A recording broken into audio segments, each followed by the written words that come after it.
Bonjour chers téléspectateurs de Djassegui TV, bienvenue sur la chaîne révolutionnaire et tout de suite les titres du journal. Parlons à présent de la pandémie de la Covid-19. Aujourd'hui aussi nous avons eu à effectuer des tests. Le nombre s'élève à 1244 tests qui ont été réalisés. 136 sont revenus positifs, mais 101 cas sont des cas contacts suivis. Plus 39 cas graves et puis 35 cas de transmission communautaire ont été enregistrés en ce jour. 3 nouveaux décès aussi ont été enregistrés. Toujours sur la Covid-19, situation problématique de Dakar avec 6712 cas positifs. Abdoulaye Diouf Sarr, ministre de la Santé et de l'Action sociale, met les Dakarois devant leurs responsabilités. Il est temps que chaque habitant de Dakar se lève pour stopper cette maladie. C'est devenu un impératif et une responsabilité individuelle selon les dits de Abdoulaye Diouf Sarr. Parlons à présent de la fête de la Tabaski qui se fêtera le 31 juillet ici au Sénégal. La Commission nationale de concertation d'observation du croissant lunaire dirigée par Mourchid Lian Cham a annoncé hier que la lune a été aperçue dans plusieurs localités du pays.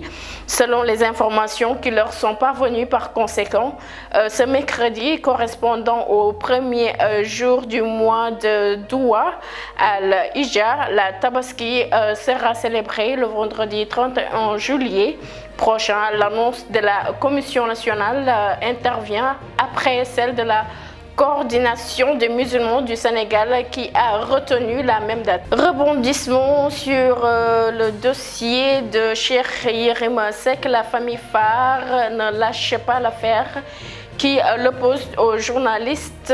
Selon les Échos, la famille Farr a confirmé hier sa plainte pour diffamation et injure devant le doyen des juges. Parlons à présent du procès du taximan qui a été tué à Yoff. Le procureur requiert 20 ans de réclusion criminelle.